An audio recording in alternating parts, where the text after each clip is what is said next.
I'm Elaine Clayton, and I want to talk about dreams, especially dreams that seem like they could come true now. That we have precognition, we do experience that. Everyone has had that sometime, where you either just quietly knew something and then it did happen, or you had a dream and then the dream came true, or parts of the dream came true. And I just wanted to share dreams I had in the early 2000s. They were disturbing, but I didn't think they could be real. I didn't think they could come true. Now I'm thinking it looks like they could. It really does. I called them suburban warfare dreams because it was as if people gathered with like kind, with people that they agreed with. And it might be the same people on a street, one street, maybe they didn't all totally agree, but they cared about their street. Whereas the street behind them, or the one across the way or whatever, they had their own factions. So it was like people forming factions in suburbia, in regular suburbia, and hiding from each other, fighting each other, trying to control each other. So it's a terrifying thought in our world now to think that that could happen, but I wouldn't be surprised. One of the dreams, a bunch of us were almost like modern day Minutemen, kind of thing. We were hiding in the woods behind one of these big mansions.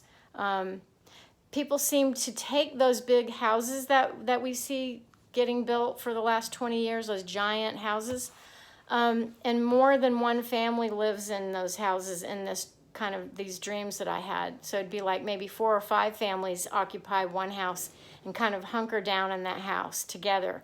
It's like us against the world kind of thing. So those big houses became useful in ways that they weren't originally intended. But anyway, back to the dream, this one particular dream. So those of us in a faction that I was in were hiding in the woods behind one of those suburban big houses. And I guess for some reason we knew we had to hide. And so we were hiding under rocks and, by a brook.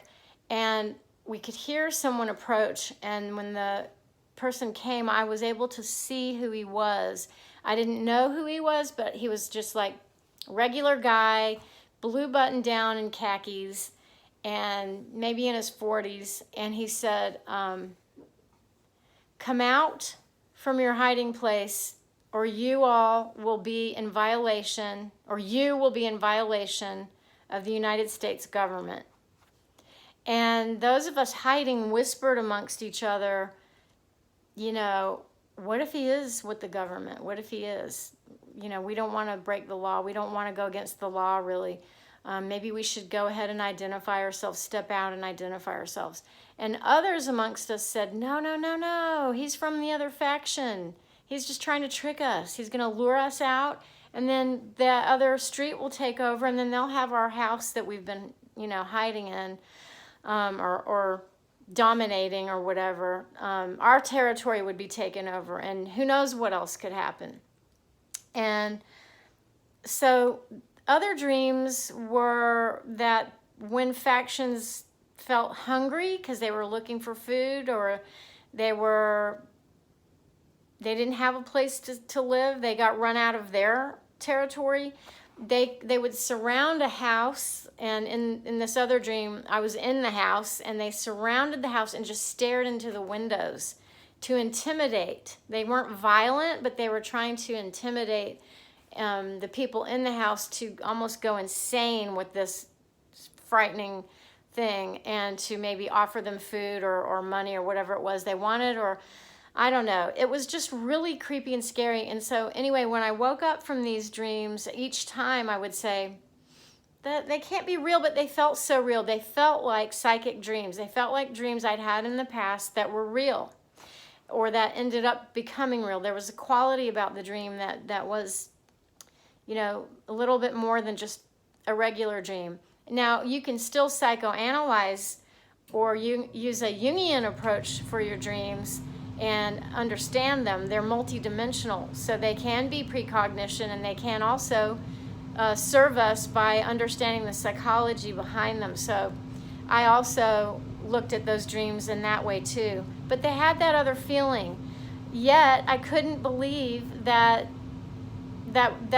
our country would ever have a situation where we would get that divided, where potentially we could actually fight each other and try to take each other over or protect ourselves from the other. And now I think it's really possible.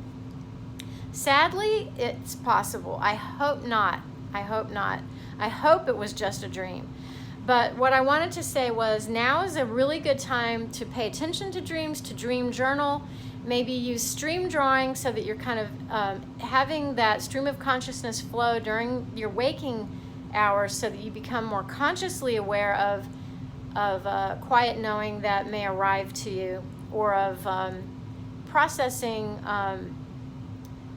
personal unconscious memory and association as we commingle with the reality of day to day.